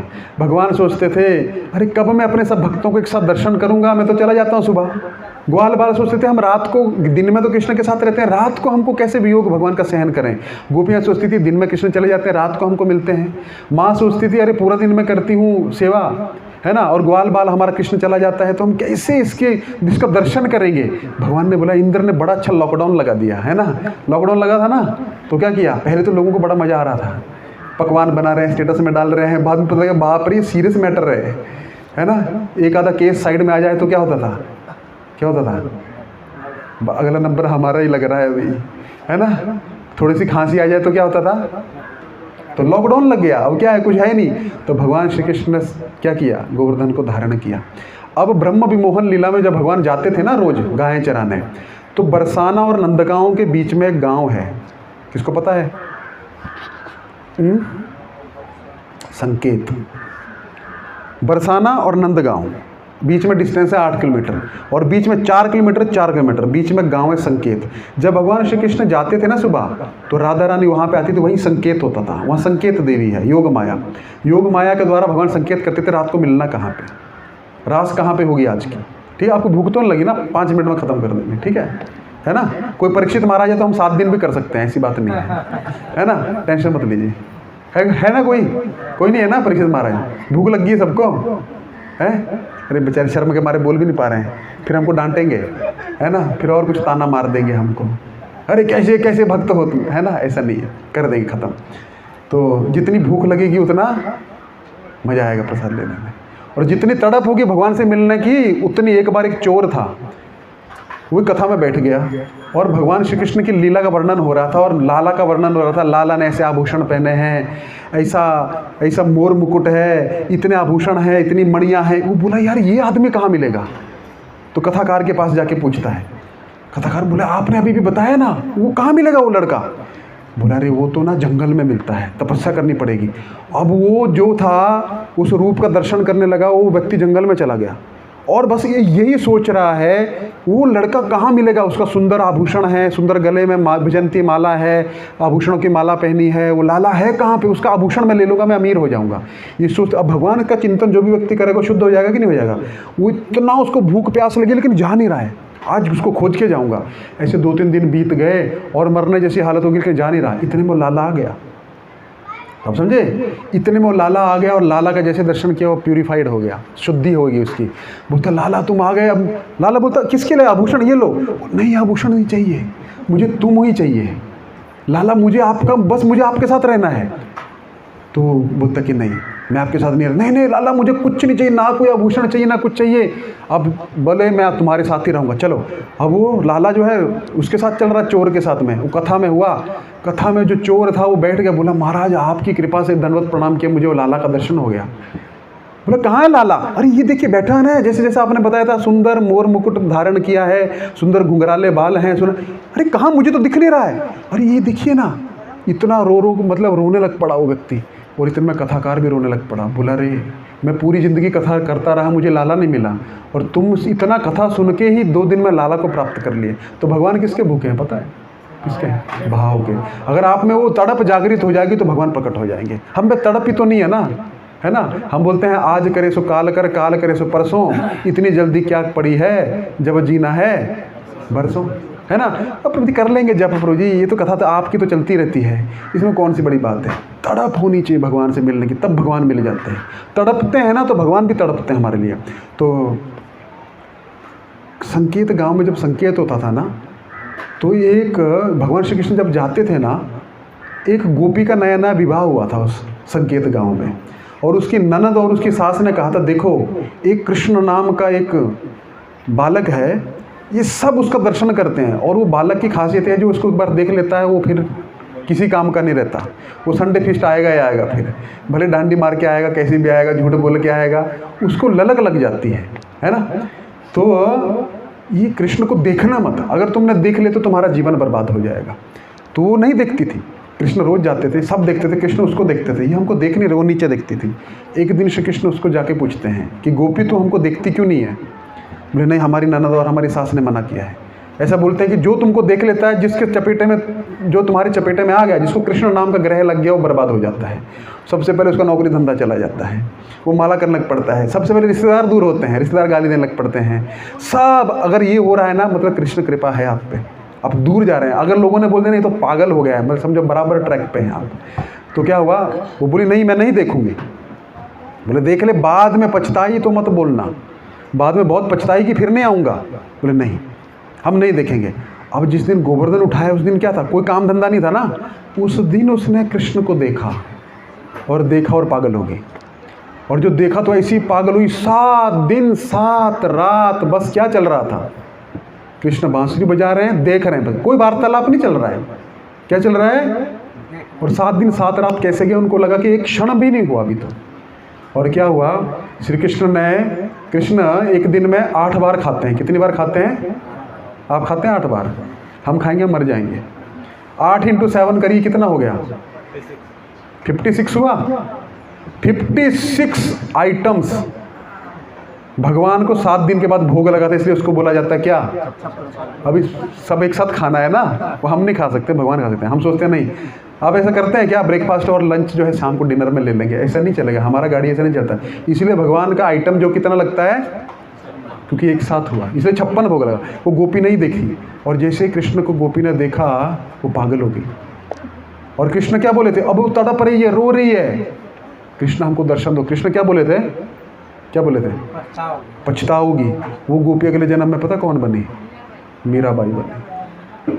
और उसने जन्म लिया और सारी जिंदगी यही सोचती रही, क्या बोलती रही? मेरे तो, इसीलिए गिरधर का दर्शन करती थी, गिरधर थे ना, गिरी को धारण किया था ना, इसीलिए उसने चांस मिस कर दिया। आप मत करिएगा, नहीं तो बड़ा पता नहीं कौन से जन्म में तड़पना पड़ेगा अफ्रीका में, है ना। अफ्रीका में आपका कई तो 20-25 साल ऐसे निकल जाएगा अफ्रीका के जंगलों में हूल हुलाला करते हुए।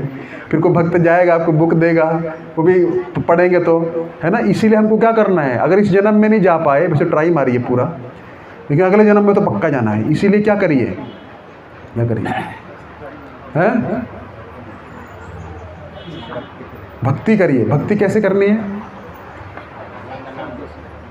भगवान का नाम जप करना है। हरे कृष्णा कृष्ण कृष्ण हरे हरे, हरे राम राम राम हरे हरे। और भगवान मिलते हैं अप्रतिहता अहितुकी। ऐसी भक्ति नहीं आज की है तो 64 की है, बाकी 10 दिन को पता नहीं माला कहाँ पर और हम कहाँ। अप्रतिहता, जो लगातार भगवान को पुकारता है ना, इंसेसेंट मतलब रोज। एक पत्थर पे अगर आप रोज रेशम की रस्सी घिसेंगे तो क्या हो जाएगा, एक दिन घिसेंगे भले पूरा दिन नहीं होगा कुछ भी। इसलिए अप्रतिहता अहेतुकी, अप्रतिहता मतलब बिना रुके हुए भक्ति करनी है। ऐसे नहीं एक संडे आ गए, प्रभु जी का कथा बहुत अच्छा लगा, अब हमारा काम खत्म, है ना, नहीं। प्रभुपाद के ग्रंथों को अध्ययन करना है रोज। प्रभुपाद के छोटे छोटे ग्रंथ हैं, उनको लीजिए, घर में पढ़िए, और उत्कंठा होनी चाहिए। नहीं है तो प्रश्न पूछना है। सुखदेव गोस्वामी से परीक्षित महाराज प्रश्न कर करके तो इतना बड़ा खींच दिया ना, अर्जुन भी इतना बड़ा खींच दिया गीता ना। तो प्रश्न नहीं होंगे तो क्या होगा, यानी कि 2 ही अवस्था में प्रश्न नहीं होते हैं, या तो सब बाउंसर चला गया या फिर सबको समझ में आ गया। तो आपको अभी प्रश्न हम पूछेंगे, हम लेंगे अभी प्रश्न। तो हम यहीं पे विराम देते हैं अपनी कथा को। हमने आज 2 चीज़ें सीखी, 3 चीज़ें सीखी। भक्ति में उत्कंठा होनी चाहिए। भगवान जो है कितना हम तड़पते हैं तो भगवान भी हमें रेसिप्रोकेट करेंगे, आदान प्रदान करेंगे, वरना नहीं करेंगे। वरना हमारा आराम से ज़िंदगी कट रही है, कटती रहेगी। अगले जन्म में पुनरपि जननम पुनरपि मरणम पुनरपि जननी जठरे शयनम, बहुत कष्ट है। फिर से जन्म लेना पड़ेगा, फिर पता नहीं इस्कॉन मिले ना मिले, फिर पता नहीं प्रवचन सुनने को मिले ना मिले। इसी जन्म में जोर लगा दीजिए, उत्कंठा रखिए। और क्या करना है, स्कूल में एडमिशन तो लेना है, पढ़ना भी है, क्लास भी लगाने जाना है। ऐसे नहीं देखिए हमारा एडमिशन हो गया है, हम 25,000 भर दिए हैं, उससे कुछ नहीं होने वाला है। इसलिए शिक्षा भी प्राप्त करनी है ताकि हमको लास्ट में डिग्री मिले, तब हम वो डिग्री दिखा सकें। और हमें और डिग्री के साथ में योग्यता भी होनी चाहिए, ताकि लोग जो हैं हमको देख के बोले हाँ ही नहीं यार ये व्यक्ति योग्य है। इसलिए हमको योग्यता तुरंत नहीं आएगी, धीरे धीरे योग्यता लाना चाहिए। और योग्यता आती है योग्य व्यक्तियों के साथ में रह के, और नहीं तो कालंजर मठ का मठाधीश बनना होगा, है ना। फिर योग्यता आएगी कुत्ता बन के, फिर हम सीखेंगे, फिर उसने सबक लिया ना, ऐसे सीखना पड़ेगा। तो भक्तों का संग करना चाहिए और भक्तों को भगवान से दूर नहीं करना चाहिए। क्या करना चाहिए, पास। नहीं तो भगवान कितनी स्तुति कर लो, कितना भी सेवा कर लो, भगवान देखेंगे नहीं आपको। लेकिन किसी भक्त को मिलाया, जा रे देखो तारे कहो कृष्ण उपदेश। क्यों बोले चैतन्य महाप्रभु, कृष्ण का उपदेश दो, जोड़ो, लोगों को तोड़ना नहीं है। अगर कोई व्यक्ति हमसे रूठ के भक्ति छोड़ दिया, आप सोचो करोड़ों अरबों जन्मों के बाद में भक्तों के संपर्क में आया था और हमारे बोलने से भक्ति छोड़ दिया, आपने कितना बड़ा डिससर्विस किया शिला प्रभुपाद के मिशन में। कितना, एक भक्त बनाने में करोड़ों गुना खून लगता है, पता है, ऐसे नहीं आता है। लेकिन हमने किसी का मन दुखा दिया, किसी को ये कर दिया, किसी को अपशब्द कह दिए, वो कर दिया। सोचिए हमारा कितना बड़ा भगवान ब्रह्मा जी को ऐसे नहीं बोले पोजीशन छोड़ो, वो ब्रह्मा ही है, लेकिन देख नहीं रहे हैं। पोजीशन में कोई फर्क नहीं पड़ेगा, आप हो सकते हैं मठाधीश हो, आप हो सकते हैं फलाना हो, लेकिन भक्ति नहीं बढ़ेगी भगवान के। हम क्यों आए हैं इधर, सबसे पहले क्यों आए आप लोग बताइए, क्यों आए हैं? पक्का क्यों आए हैं? पक्का ना? तो उसको भूल क्यों गए हैं? हम हर समय क्यों नहीं याद रखते कि हम क्यों आए हैं यहाँ पे? अगर हम भूल जाएंगे तो यहाँ पे भी हम नॉर्मल लाइफ जीने लग पड़ेंगे। नॉर्मल लाइफ जीने नहीं आए हम यहाँ पे पे एबनॉर्मल लाइफ जीने आए हैं। संसार से विपरीत तैरना है ना, तभी तो जोर लगेगा ना, तो जोर लगाना है। अगर यहाँ हम कंफर्ट जोन में चले गए मतलब आप ख़त्म हो गए। Comfort zone is equal to death. Coffin के अंदर ही कंफर्ट होता है, चिता पे आदमी लेटता है आराम से, वरना चलता रहता है। हमको रोज़ सोचना चाहिए, अगर मैं मंदिर जा रहा हूँ तो क्यों जा रहा हूँ, मैं यहाँ से जा रहा हूँ, मैं क्या सीख के जा रहा हूँ। लिखिए, नोट्स बनाइए। एक संस्था ऐसी संस्था नहीं कि हमने खाया पिया मजा किया चले गए, नोट्स बनाइए, लिखिए, ताकि आप कल भी पढ़ेंगे तो आपको याद आएगा था। मैं अभी आप भूल जाएंगे थोड़ी देर बाद। सुबह कौन सी सब्जी खाई थी वो भी याद नहीं होगा, खाया था कि नहीं खाया था वो भी याद नहीं। इतना योर शार्प बोलते हैं ना, your fade memory, your fade pencil is better than your sharp memory. यहाँ पे टाइम पास करने मत आइए। सबसे अभागा भी भक्त है और सबसे सौभाग्यशाली भी भक्त है। सौभाग्यशाली इसलिए उसको वो चीज़ प्राप्त हुई कि जन्म में भगवत धाम जा सकता है, जन्म मृत्यु जरा व्याधि से मुक्त हो सकता है। और अभागा इसलिए कि सीरियसली नहीं ले रहा है, लेके साइड में रख दिया है। अभी हम थोड़ा खेल लेते हैं, और मृत्यु किसी भी क्षण आएगी। सीरियस हो जाइए, सीरियसनेस लाइए भक्ति में, है ना। 10-15 मिनट प्रसाद ऊपर नीचे हो जाए चल जाएगा, लेकिन कथा का श्रवण करना है। मुंह कम चलाना है, कान ज़्यादा चलाने हैं, है ना। कानों में नहीं सुनता तो मशीन लगा के आइए, लेकिन सुनने आना है, इसलिए नाम है इस्कॉन।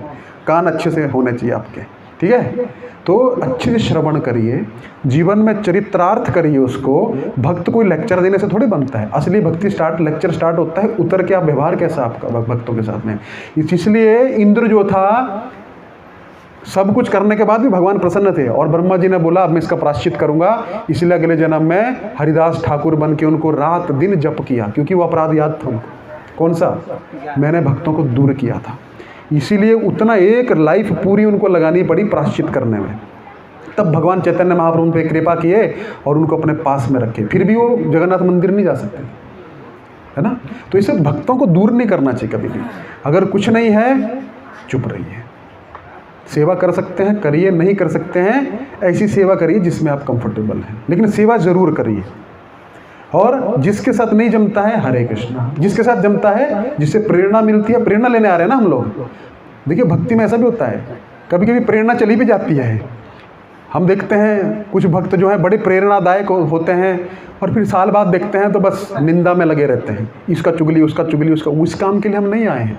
अगला जन्म हमारा बहुत खतरनाक होगा। बाहर करेंगे ना, बाहर इतना नहीं होता है, बाहर पाप होगा, यहाँ अपराध होगा।